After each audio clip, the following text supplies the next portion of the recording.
am encouraged, and I want you to be encouraged as well.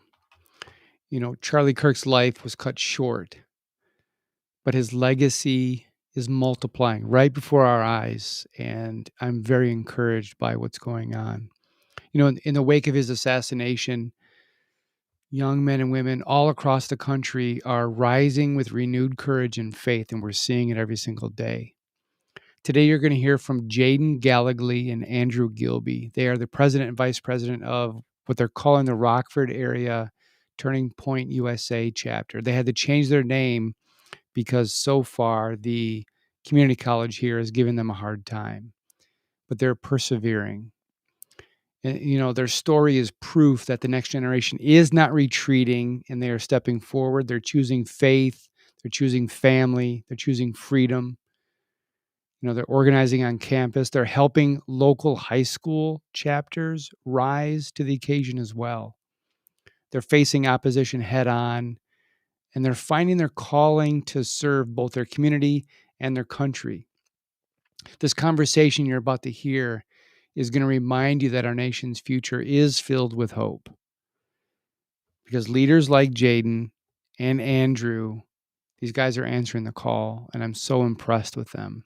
So look, if you know a young person, invite them to watch this interview and encourage them to get in touch, get engaged with a local Turning Point USA chapter. It's going to take all of us. It's going to take all hands on deck. And I'm so encouraged by what's going on. My name is Jason W. Hoyt. Welcome back to the Jason W. Hoyt Show. Be blessed with this conversation. All right, gentlemen, Jayden Gallagly, Andrew Gilbey, Turning Point USA, Rockford area. Thank you guys so much for taking the time to talk with me today. I want to dive into your backstory, how you guys got engaged in the process and why. And then I've heard some crazy things. You even had to change your name today, I heard. So I want to hear all these different stories. But Jayden, Andrew, thank you so much. Thank you for having us. Thank you. Yeah, absolutely. So let's start with you, Jayden. How old are you, and where are you about, and how did you first get involved? Yeah, so I'm currently 18. I'll actually be 19 this coming Saturday. I was born in Rockford. I was raised here in Belvedere. I was a graduate of Belvedere North High School. I graduated early. Took my education plans to Rock Valley College. Last January was the first semester that I started, 2024. And I've always been involved with Turning Point in some aspects since my freshman year of high school. Oh, wow. Back going a ways, I wanted to find a club that aligned with my personal values. And doing some research, Turning Point seemed like that kind of path that I wanted to go towards. I believed in our country. I liked our freedom. I support our Constitution. And free speech is one of the most basic fundamentals that I think anybody could support. And so just Turning Point, that was the answer for me. I got registered with Turning Point officially. I got engaged and I got involved. I attended events. I did some tablings for Turning Point. And even though I had some pushback within my high school, specifically even my senior year, when I tried to have a voter registration drive, it didn't stop me, the pushback and not allowing me to have that voter registration drive. It only got me more involved and more engaged, and gave me just the ignition that I needed to keep my mission going in support of Turning Point. And now we are just we're full racing, and we're not going to stop. That's all. I want to dive into that in a little bit of when you started that. So you started your Turning Point chapter. Yes. In high school. Okay. Yeah. We're going to dig in that in just a moment. But Andrew, tell me a little bit about yourself. Which, just a full disclosure, Andrew and I, we met over a year ago with the Winnebago GOP. You've been front and center in a lot of different ways. I'm excited about what you're doing, and I'm going to unpack that a little bit. But a little bit about yourself. My name's Andrew Gilbey. I'm 22 years old, born and raised in Rockford, Illinois. I've been involved in politics for only about 2 years now, and go to RVC. I've on my just about 2 years up, so I only have a little bit left here, and then looking elsewhere for my bachelor's. But I got involved on Joe McGraw's campaign for Congress. I was just a volunteer first, literally at the doors, being a doorman, just saying, hey, thanks for coming to the event, and then progress my way up to actually get more involved and reaching out to people on the campaign and say, hey, come to this event, start texting people to let people know and inform them. And then it just kind of just growed and growed. Got an internship on his campaign, and then it just turned into getting involved into the Winnebago GOP. I mean, I'm on the leadership now. We started a communications committee. We've just revamped the whole party. We've made a lot of progress in just a short amount of time. And then I've always had this passion ever since before even getting involved in politics, is just what can the younger people do? What can the younger people's voice do? And how can we get involved and make an impact? And I've been really just trying to find that. And then the Joe McGraw's campaign was my foot in the door. And ever since then, it's just been smooth sailing. So just blessed to be here. And thank you for having us. Oh, absolutely. My pleasure. And so how did you guys both meet? I think it was through a mutual friend actually working on his campaign, and coming across this very strong-willed guy that's trying to make a difference, a turning point, and had to meet him. So That's awesome. So you're 18, Jayden. You're 22, Andrew, but you're both at RVC, Rock Valley College. That's the community college in Winnebago County in the Rockford area, Rockford, Illinois. Let's go back, Jayden, to the high school. So you're over the county over, Boone County, Belvedere, Belvedere High School, your freshman year, and you founded a chapter of Turning Point USA at your high school. Tell me about that process. What was that? What was your why? And then what was that process like for starting it? Really, the main reason why is because I needed to have some activism within the school, and some of my peers. Seeing some of these other clubs within the public school ring of things, you got clubs that range from their LGBTQ clubs to really anything. I mean, they have clubs for about every little thing. And you can see some of the radical ideology that's being pushed throughout these schools, and even just public schools in general in Illinois. Some of these state mandated things that they have to teach, specifically in like health class. I mean, it's absolutely insane. So at some point, the kids have to look at it and be like, enough's enough, and we have to put a stop to it and show what we support. And that's the Constitution. That's America. We are proud to live in the country that we desire and that we live in. And some of these people, I mean, they hate our country and they live here. It's like, you don't have to be here. It's like, it's almost like a privilege to be here, and the rights that we have, because you could go to the Middle East, and you don't have any of these rights that we have here, freedom of speech and such. So definitely just wanting to get the messaging out. And I didn't know how big it was going to be at first. Obviously, it wasn't as popular at first, and it never got officiated on the school end, but it never stopped me because I got my message out, and my peers knew that I was involved. What does that mean, didn't get officiated? They didn't officially accept it as a club? Is that what I heard? Correct. Yeah. The school, it was never officiated as a club on their aspect of things, nor did they allow me to have an event when requested. You're kidding. I mean, all 4 years or just...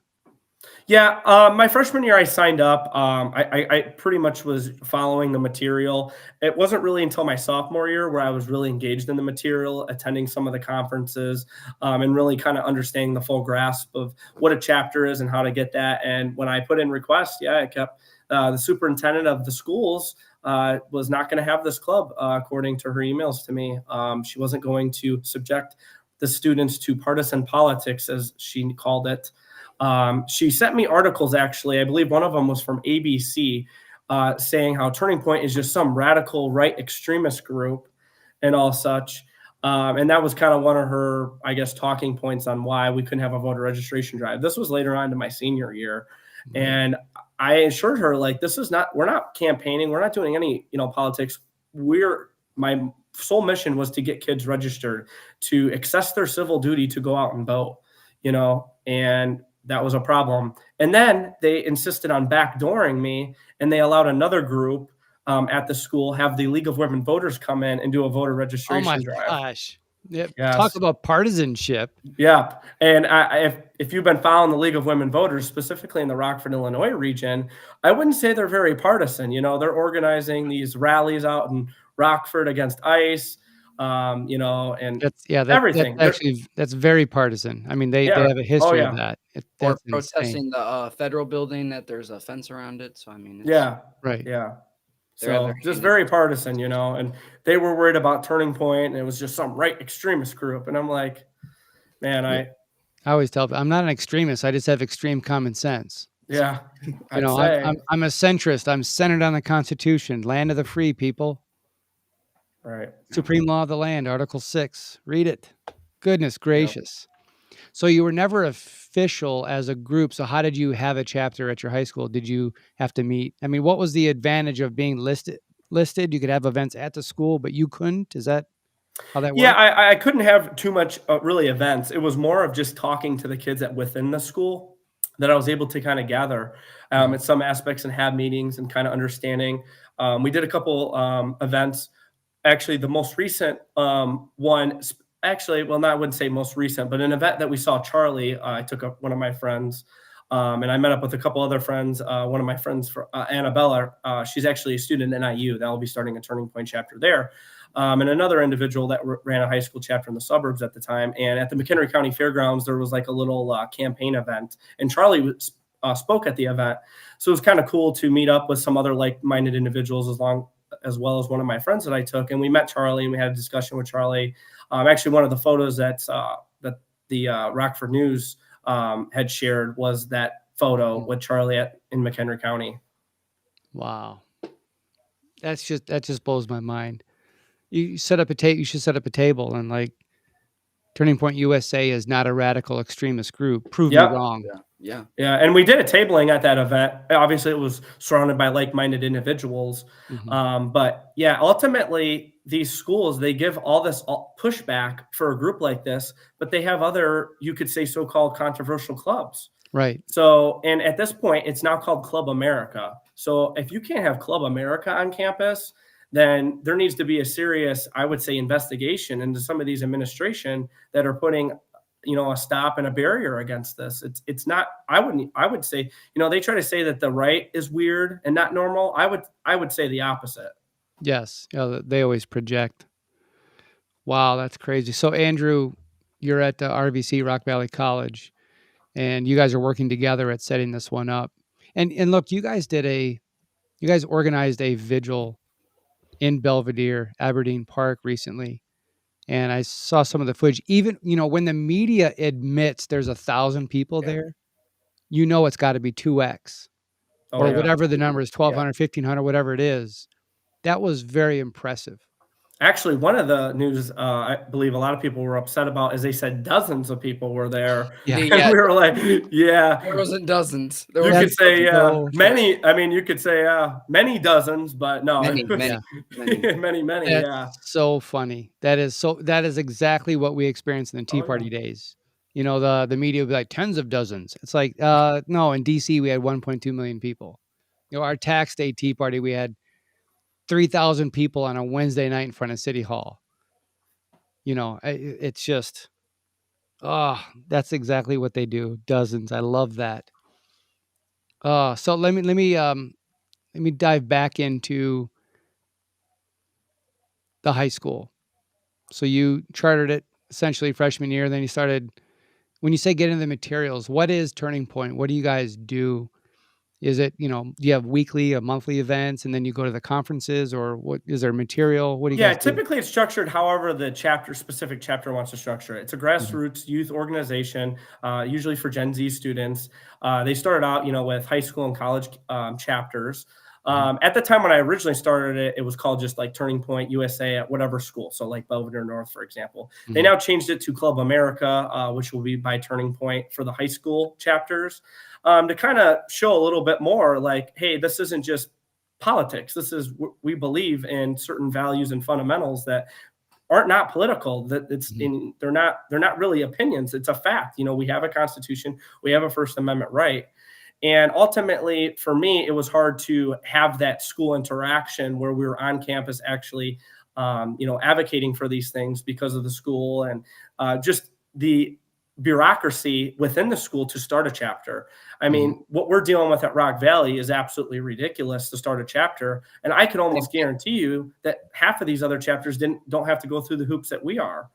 And just like the miscommunication and the steps that we were dealing with. I mean, we were dealing with one lady from student government. We were basically to the point where we were approved as a chapter. And then we get an email from some director saying, oh, no, we have to do all this other stuff now.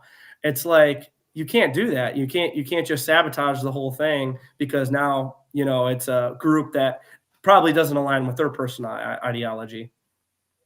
Goodness gracious. Andrew, I'm going to dig in. Go ahead. But to go piggyback off of what Jayden was saying, I mean, but they can go on Facebook and kind of blast us and call us extremists, but we have to be cordial about the whole situation. And there's no And they did that. there's no innocent until proven guilty. You have to prove that you're not an extremist if they Right. even give you a shot. And it's the same thing that's going on with out in Hananiga. I mean, they're getting a whole bunch of backlash on trying to start their own Turning Point organization out there, and it's just they're trying to have another progressive club being started by Paul Nogley and this young gentleman, and it's just crazy what's going on. Yeah, I wanted to touch on that because since the Candlelight Vigil and the media that it got, there was so many people that were interested in getting involved in Turning Point. And like you've seen in the mainstream media today, they came out, there's over 120,000 chapter requests. Well, I can tell you that there is over 10 in the Rockford region now. And specifically that young lady at Hananiga, she was brave and wants to start a chapter. But an event actually happened shortly before she announced she started a chapter. And it was a flag issue at Hananiga, actually, where she was at a football game and the flag was at full, it was fully raised and was not at half staff, which was ordered by the president at the time. And she approached administration and noted like that flag needs to be half staff. And I guess at first, from the story that I read, that I believe one of the Roscoe media organizations posted, is that she talked to the administration. They weren't going to do anything until a parent overheard it and was going to go to the media about it.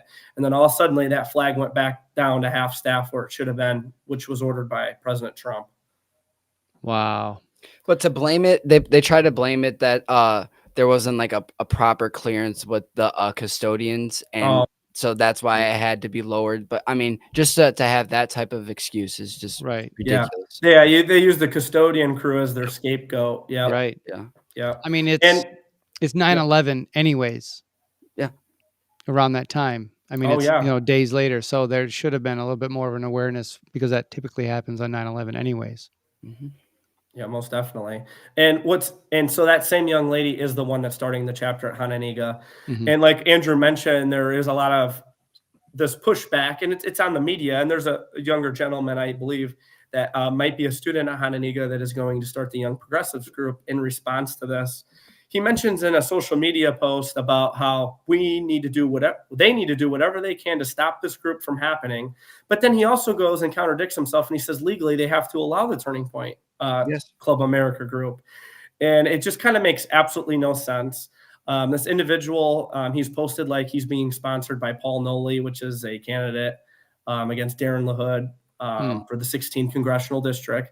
And it looks like the Winnebago Democrats as well were a sponsor on this post that he made.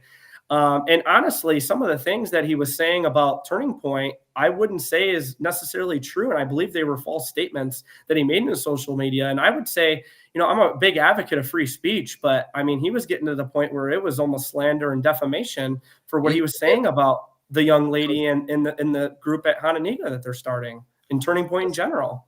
It was fear mongering and it was partisan. Yeah. Like they don't care about the environment and women's rights. And then he goes and adds on, and it's just absolutely crazy. Yeah. Wow. And of course, the media doesn't challenge him on it, turning like that. Of course not. No. Andrew, so you first got in. What was the first engagement in politics for you? I mean, it was Joe McGraw when he was running? Actually, before that, I would say it was COVID, because I was in my junior year of high school is when COVID and we had our lockdown, and a lot of local government wasn't making sense and federal government wasn't making sense. And I just wanted to get a big understanding of the world and what's going on. And that was my political interest. And then to actually get my boots on the ground involved in something was Joe McGraw's campaign. I've heard so many people, young and old, their awakening was COVID.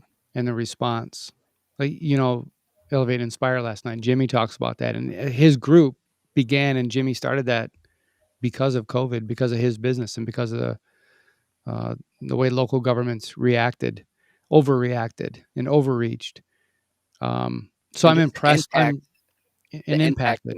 The impact it made on everyone's lives for the rest of their lives without knowing of those few years of just having a whole different day-to-day schedule, and then just like the restrictions and everything that was going on in the environment. I mean, it made a huge impact, a huge impact. And so there's something about both of you that you probably experienced those things and said, "Hey, there's something wrong here." But there are so many people that when COVID happened, they didn't stand up. They didn't ask questions. They didn't say, "Hey, there's something wrong here." They just went along. "Oh, it's just a mask. Oh, it's just 2 weeks. Oh, it's just a little bit longer. It's just a 30-day extension.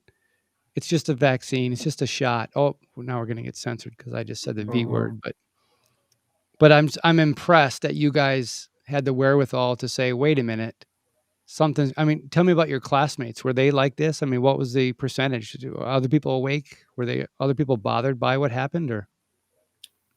For personally, from my perspective, they were kind of like they didn't really care. I mean, they got to be at home, they got to be in their bed, Hmm.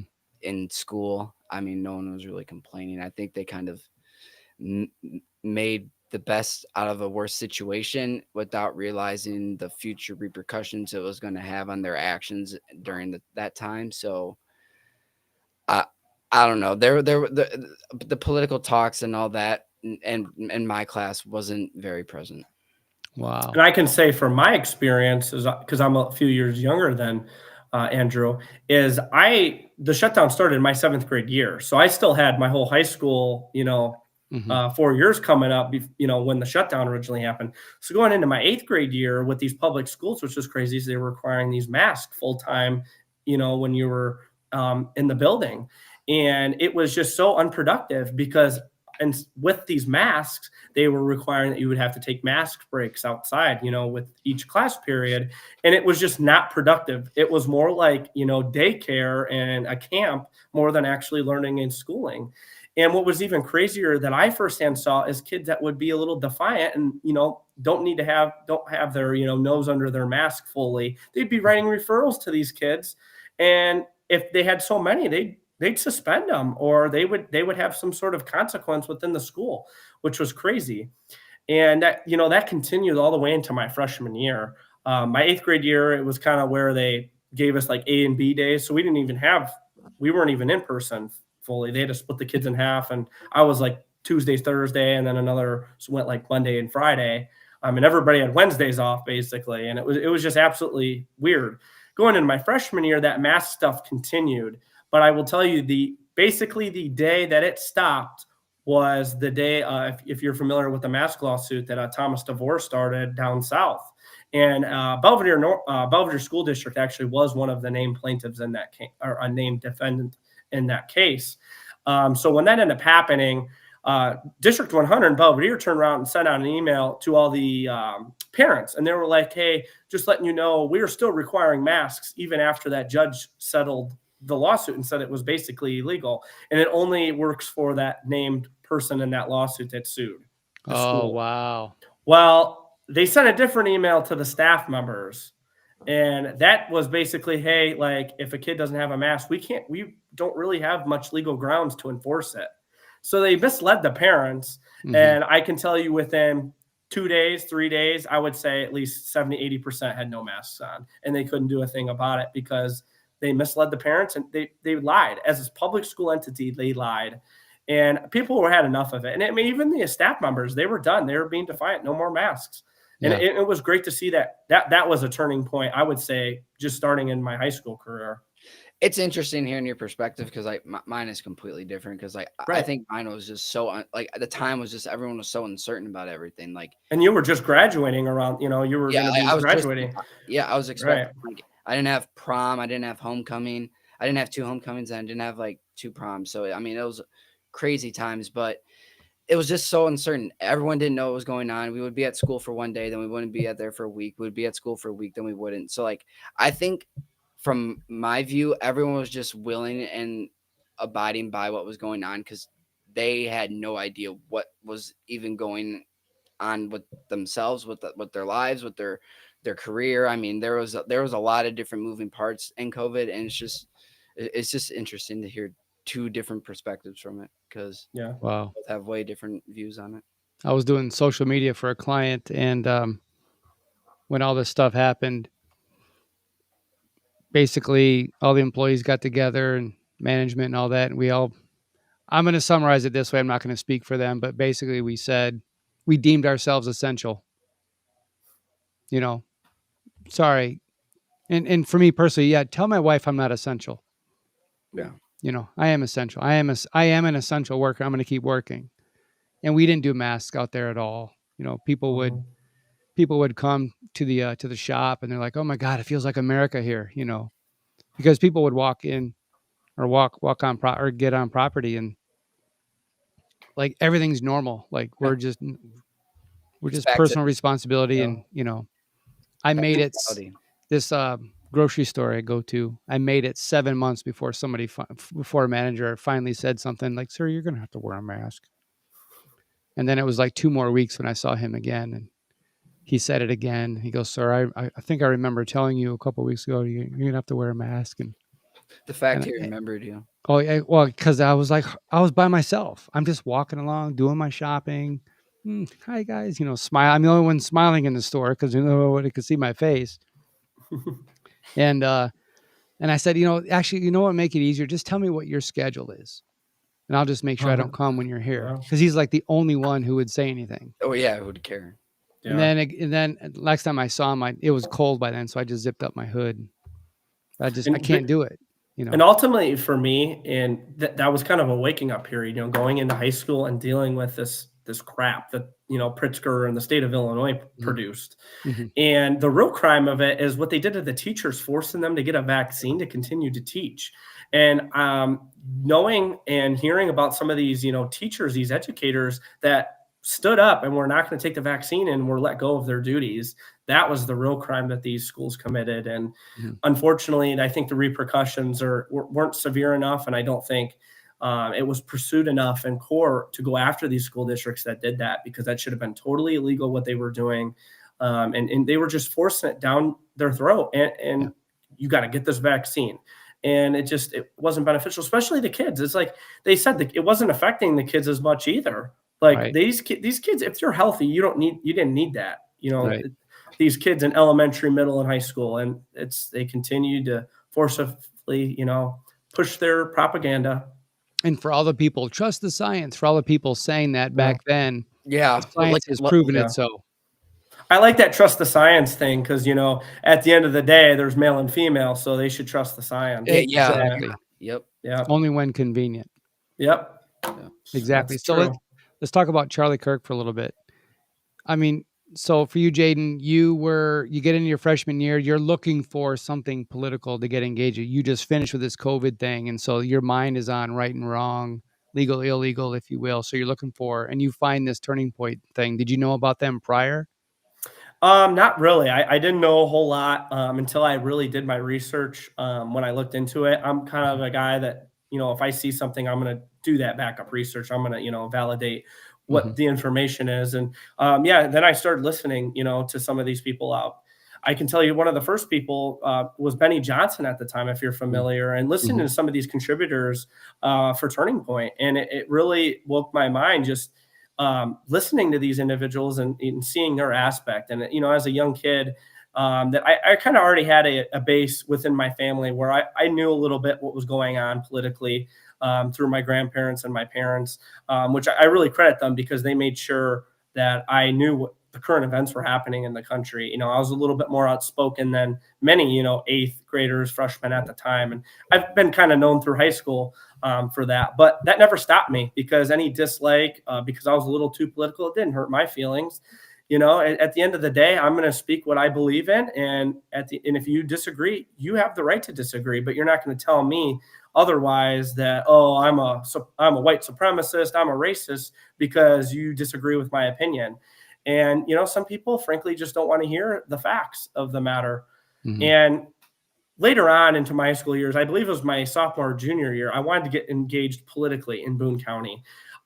So me at the time, I think I was like 15 or 16. I went and I looked up the Boone County Republicans, and I wanted to see where they were meeting. I showed up to a meeting at Coach's Corner in Belvedere. It's a bar and grill, and they had a Republicans meeting. And man, I was outaged. I actually told this story, and I got a little bit of laugh. I was outaged by like 20 years, age-wise, at this meeting, and everybody's looking at me like, is this one of your kids? And it's like, so I just explained my story. It was great to see some of the elected officials. And one of the first people that I think took light of it was Senator Dave Severson. And he really kind of joined me under his cusp and kind of, had me introduced to all the people, and his wife, Lori, really, welcomed me into the chapter and got me involved within some of the local politics. And from there, it's just history. Now I'm able to help intern I'm an intern for Senator Severson. So that's, something I've been blessed with to kind of understand the cusp of how that all works and just the things happening in the state. And also being just actively engaged in the Boone County community, with the Republican events, getting to walk into the parades, going to some of the steak fry dinners. And I was even invited, and some of the Turning Point members from Belvedere North that would, come to some of my meetings, and we would have discussions. We were invited to a couple of these steak fries, and actually the late Ron Waite, a former Illinois, I believe, representative, sponsored our first table, I believe, at the event. And then since he's passed away, there's always been a memorial table that's been sponsored for him, and they've allowed Turning Point to sit at it. So really just the welcoming that we received in the Boone County community, it really sparked my interest. And now I'm running for Boone County Board in District 2. And it's now getting me to where I want to do this as a career, and I'm studying political science in college. Wow. Okay. So I appreciate hearing that, because sometimes some young kid comes in and people feel threatened or whatever, but they just kind of took into your wing. Andrew, tell me about your experience. Have you experienced any of that with the politics you've been in? Who's this young kid? Who's this young,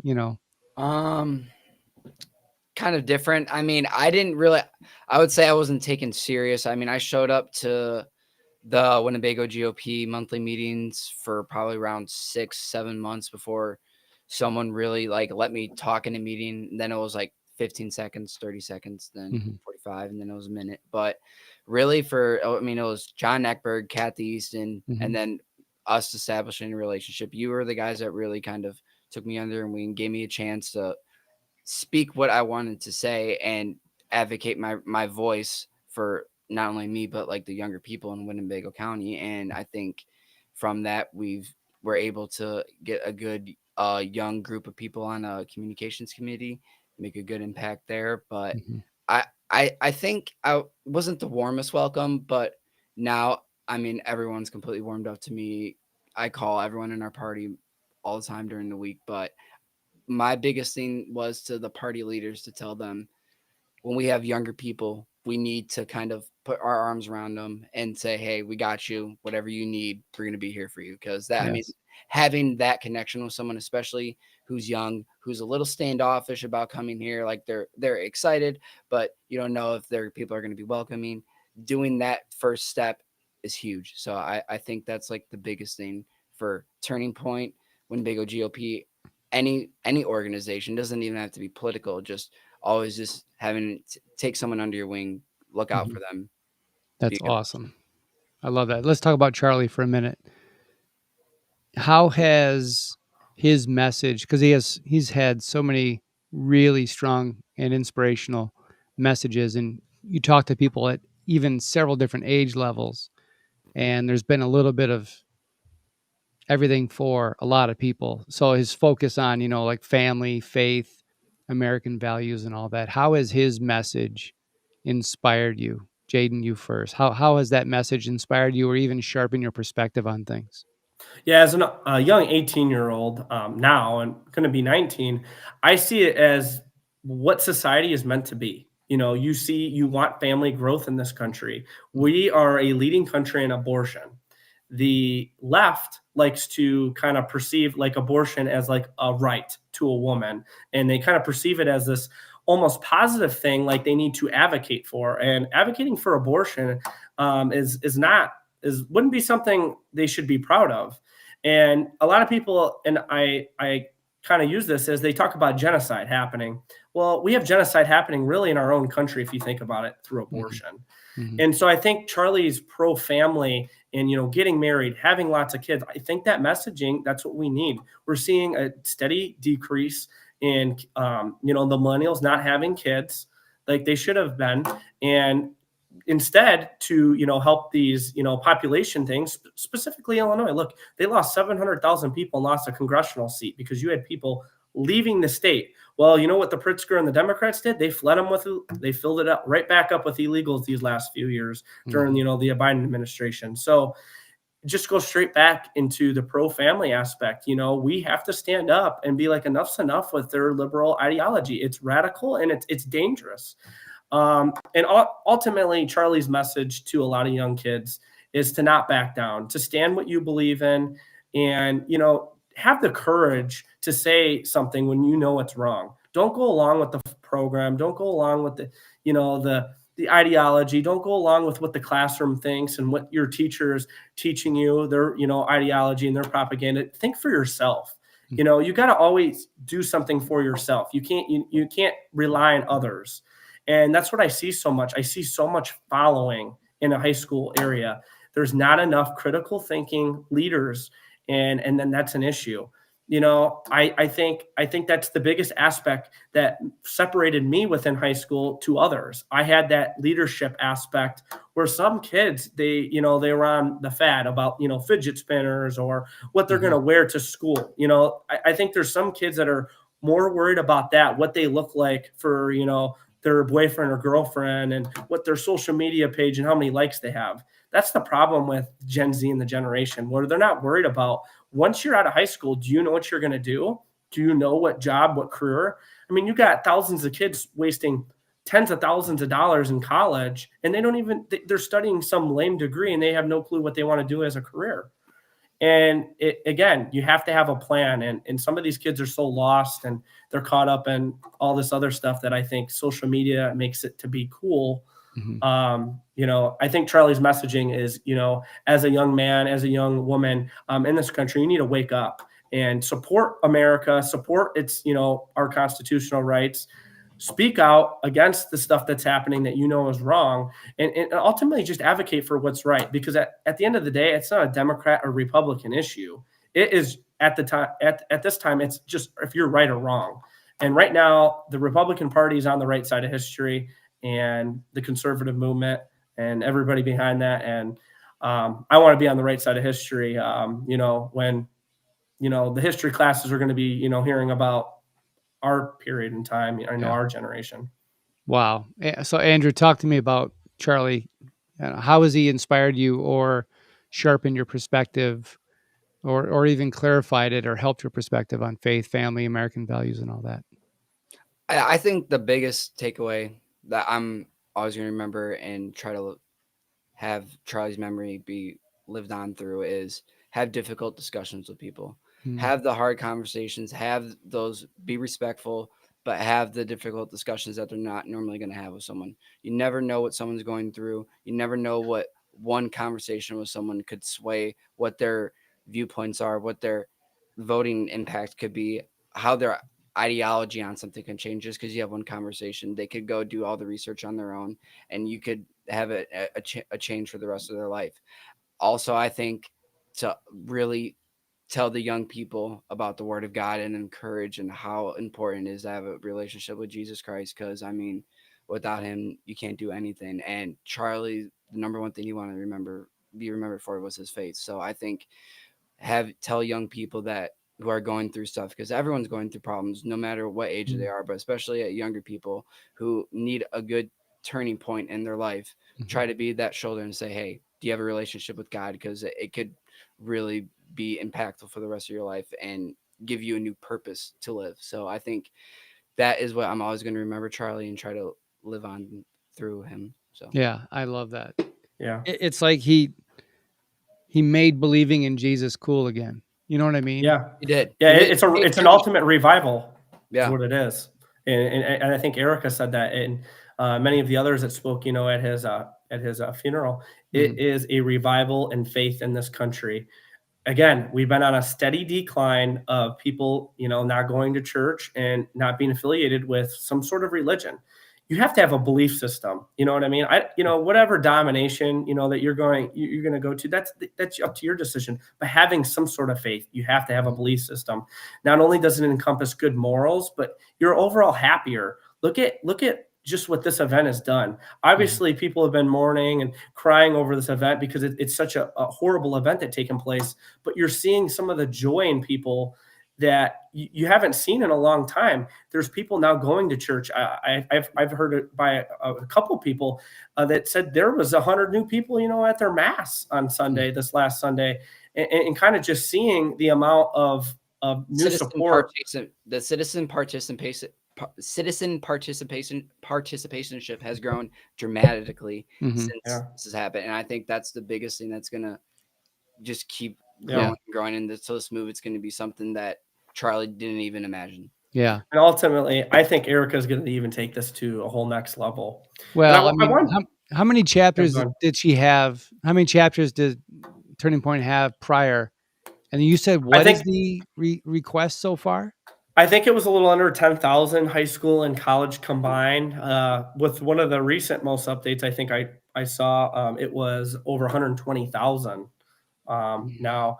And that number, if you think about it, I mean, just thinking about the stability of that, and it's like Turning Point, has so many employees, they're going to have to at least triple their staff if they're going to even keep up with half of those chapter requests, because obviously not all of them will probably be full running chapters, but you'll probably get a good, I would say, hopefully 50% margin that are going to be, working chapters.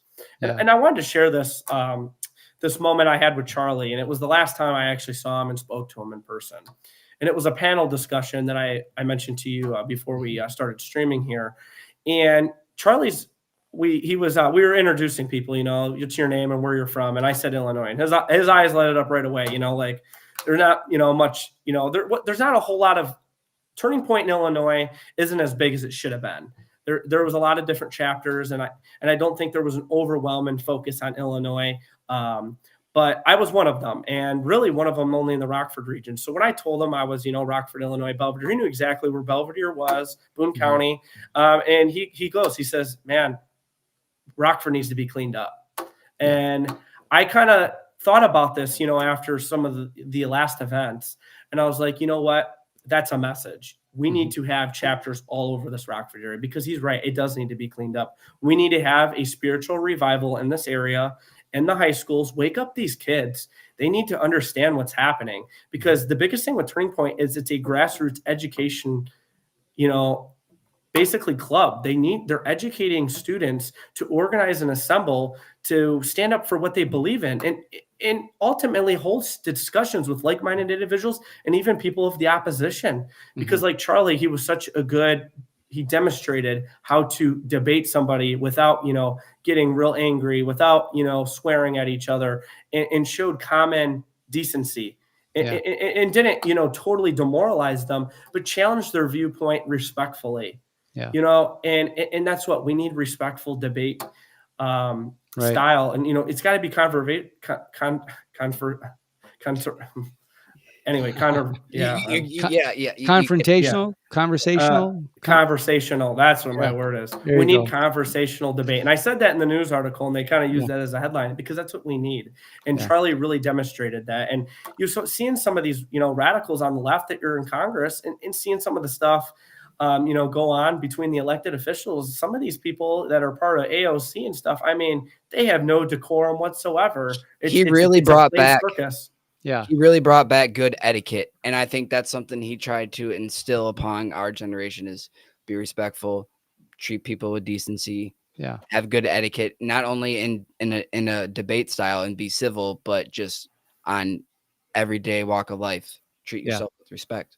And I think there's multiple benefits to that. One of them is obviously the person you're talking to.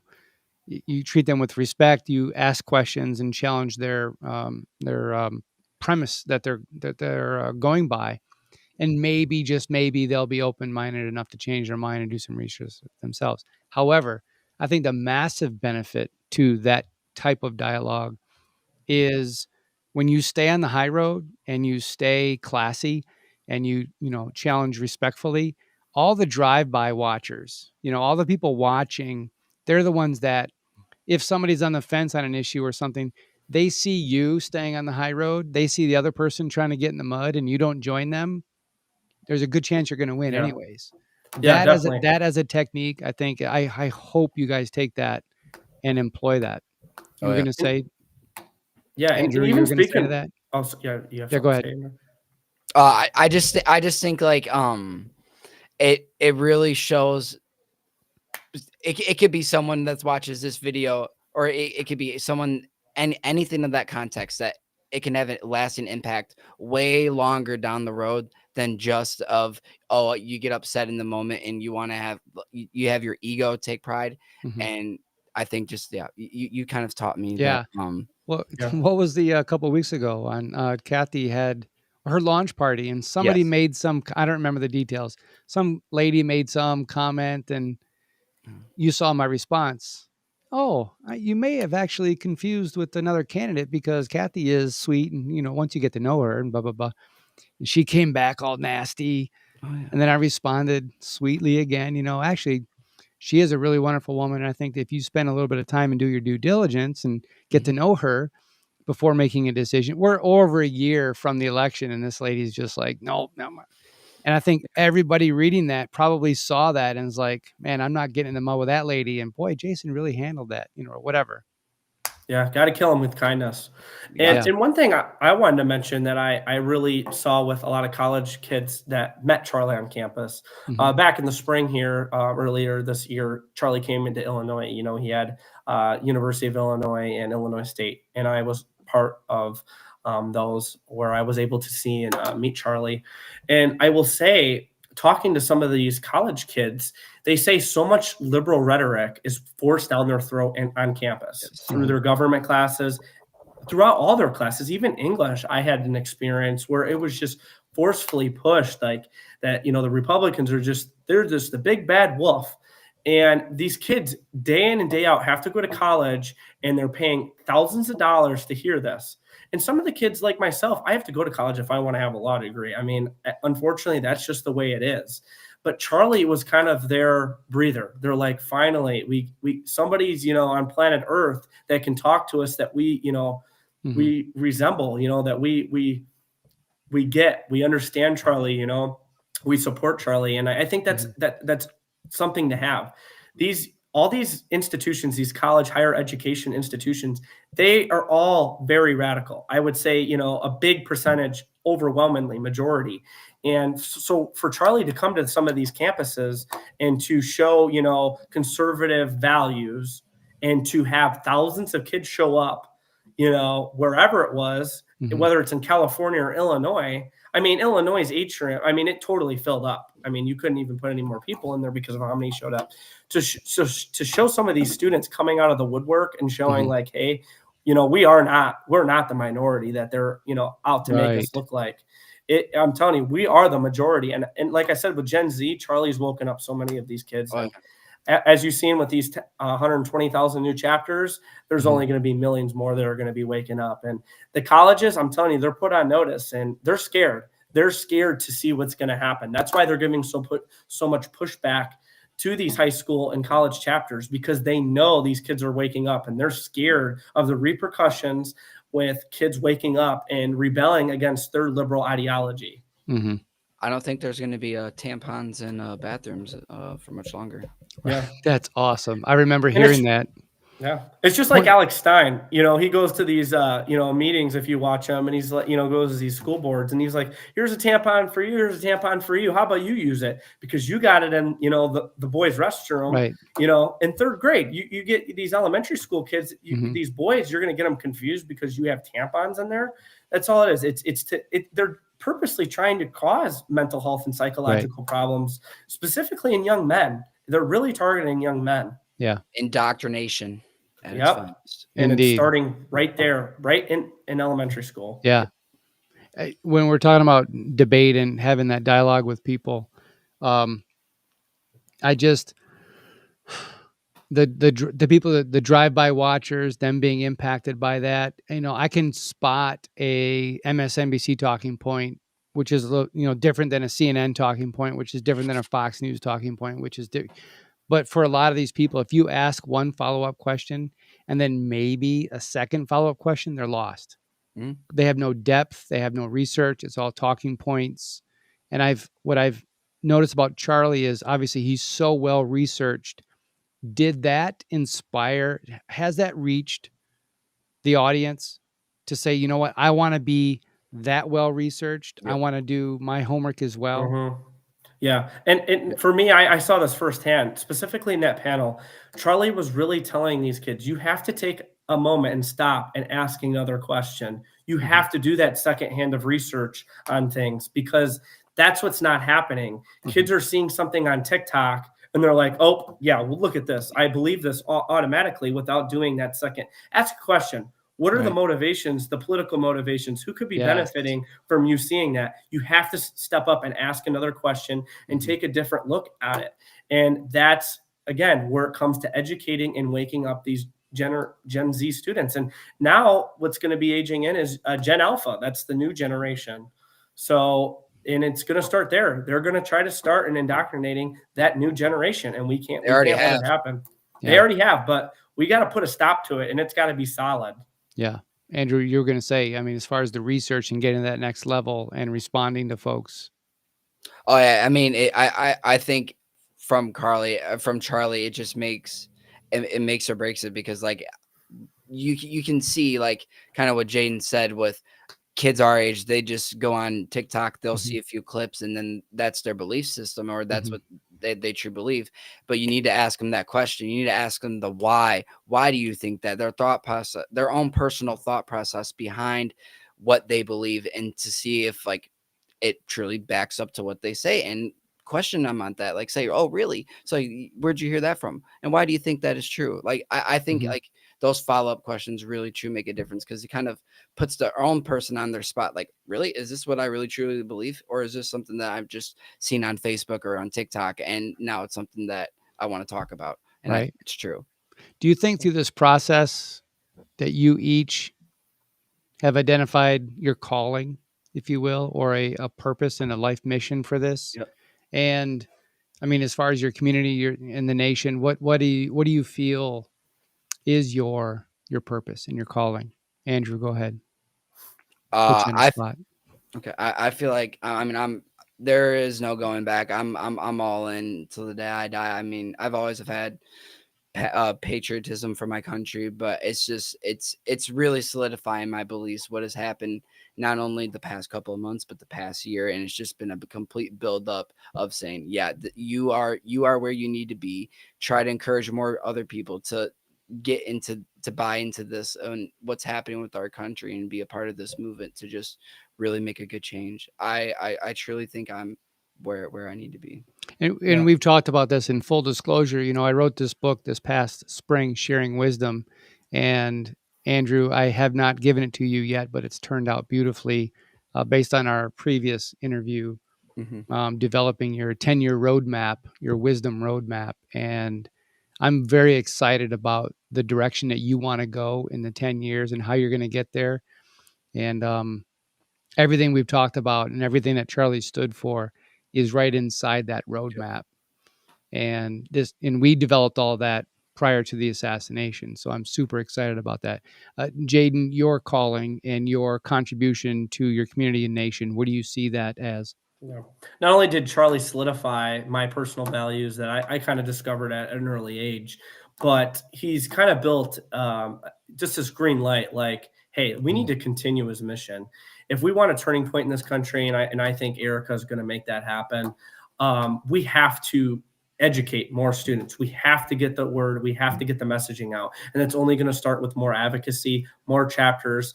And really my goal and mission right now is to get as many chapters I can in the area that I live.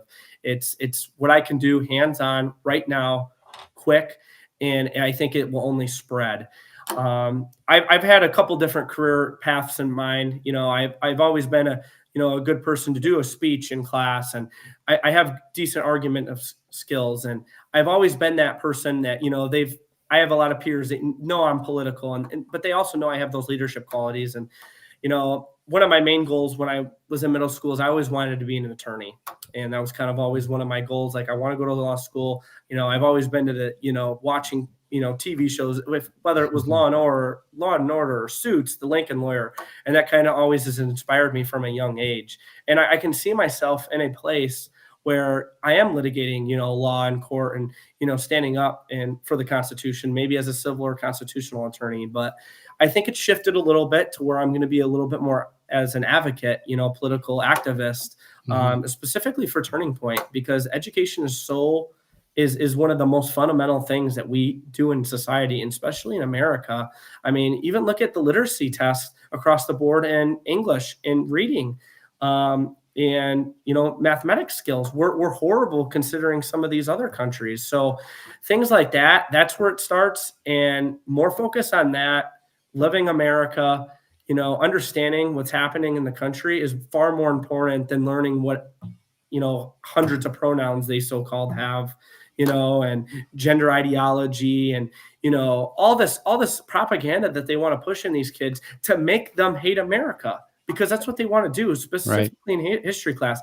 They want to make the white person look bad, and it's across the board. I mean, it's crazy. The white men, that's who they want to go for, and if they're straight, that's their target. That's who they want you to think is the devil in this country. Yeah. And we cannot. We have to stand up and be like, no, enough's enough.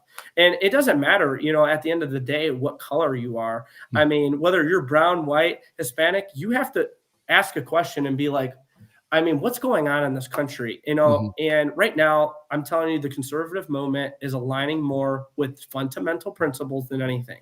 Yes. The left has become so radicalized. Yes. That it's not even Democrat. It's like a socialist, some movement that they got, AOC, and I wouldn't even consider it a movement because it's so small. Yeah. They're like preaching to their choir. It's like The View. People that watch The View have no critical thinking skills. It's like, whatever Whoopi Goldberg tells me, I'm going to believe, and I'm not going to do any research.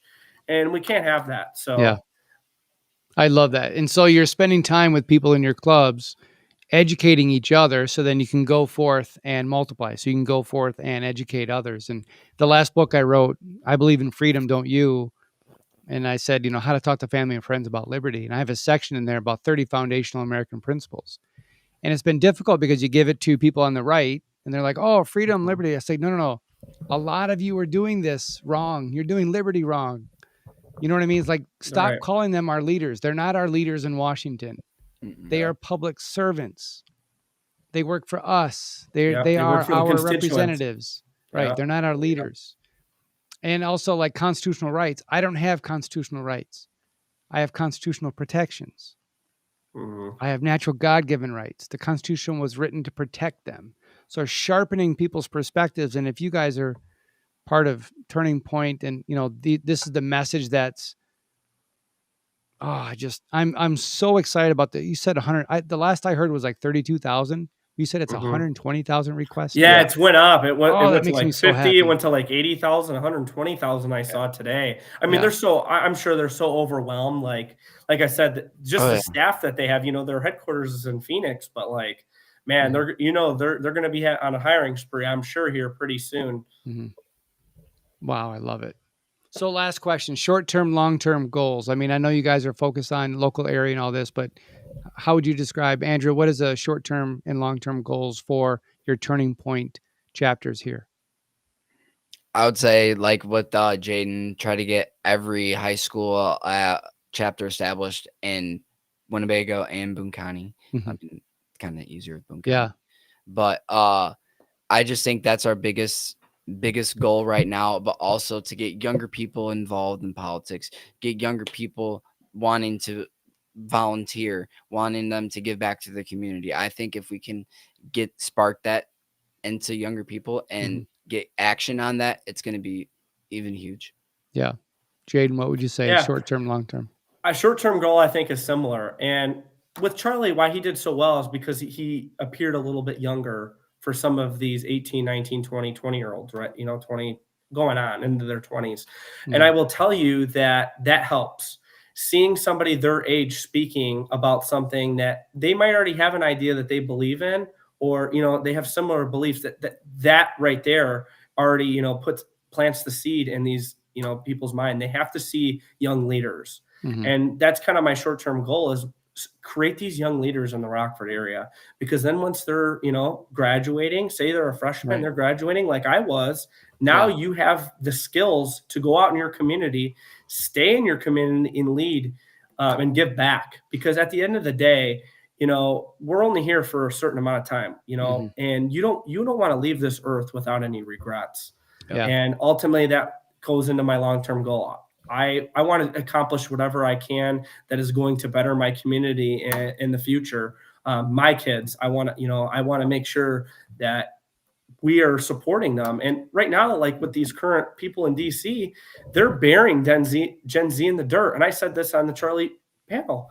Look at the amount of debt they're putting us in. They're not understanding when we're aging into Congress, I'm not going to tolerate this spending. We're going to have to cut it and start paying our bills, because enough's enough. Conservatives are not being conservative enough. And that's just a plain fact. So long-term goals is just staying to myself and believing in myself. Ultimately, I do want to continue my education and possibly go to law school. Get married, have lots of have more babies than you can afford, right?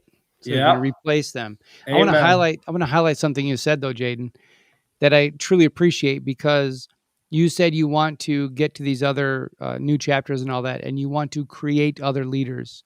Too many people are out there trying to create followers. Yes.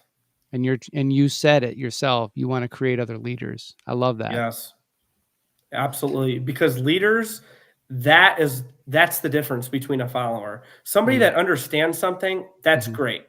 I mean, that's really the first step. But then for somebody to build on that and take leadership, have those organizational skills to advocate and, to speak out against something that they're not, necessarily agreeing with, or that they agree with. You have to believe in yourself. You have to have the courage. And just like Charlie, he wanted to be, remembered for his courage and his faith. And ultimately, I think other inspiring leaders, such as myself, that I share a very similar outlook. Yeah. Andrew, you wanted to say? I think if another thing for our chapter is if we can motivate, kind of like what Jayden was saying, if we can motivate these people to become a leader, if we can nurture, create a good community of people that like-minded individuals, so we can support younger people like Jerry, like Jayden, running for office to make a change at a local level. We don't have to be, we're not too young to make an impact. We can do it right here, right now. I mean, the proof is in the pudding with Jayden running for county board. We have the movement. We have the people in our favor. We just need to make an action on it. I love it. All right. So for this last piece, and we can cut this little clip up if you like, but to use this as a recruiting tool, so you can share a piece of this for prospective new members to local chapters. Jayden, what would you say to someone who's looking at the possibility of maybe I might join a Turning Point USA chapter? What would you tell them? Do your research. Go to tpusa.com. Understand what Turning Point's mission is. Reach out. There's plenty of opportunities on the website to give your information. They'll get you in contact with the employees in that area, and then in return, get you in contact with people like me that are, leading in their current area. As well as if you're in the Rockford region and you're watching this, go to Turning Point USA Rockford area. We'll be posting multiple updates on Facebook, about what's going on, not only at Rock Valley, but even these Hononegah chapters that you're seeing social media stuff on, really just supporting these young and up and coming leaders, because at the end of the day, our area has a lot of support behind these individuals, and it's only continuing to grow. So get involved. If you have any interest, just reach out. It's not necessarily that you have to join. Just come to a meeting, have a discussion. It doesn't hurt to, learn something new, learn a new connection. Every single networking opportunity that you can get as a young young person is just an absolute blessing. But Andrew, everyone's telling us that Turning Point is extremist and crazy and radical and all this stuff. What do you tell them? Come to a meeting. Come see what Turning Point's about. If you're curious and you have questions about what's not only going about recently, but what's going on in the state of our country, if you're curious about what even left, what right is, what you don't know a lot about politics, come to a meeting. It's a welcoming environment of like-minded individuals who are trying to grow a better understanding of politics, a better understanding of local government, a better understanding of God, and trying to teach others about that change that is going on in our country and be a part of it. I love it. Find out for yourself. Do your own research. Don't just believe a headline. Because who knows? I mean, how do you know if someone's lying to you? It's because you know the truth. And how do you know if a politician's lying to you? Their lips are moving. No, I love it. I appreciate you guys so much. I appreciate you tremendously. Our country needs you, and you guys are answering the call. And I truly believe because of you and your effort here, a turning point has come to this country. And what some meant for evil, God is using for good. Thank you guys so much. Thank you. Thank you.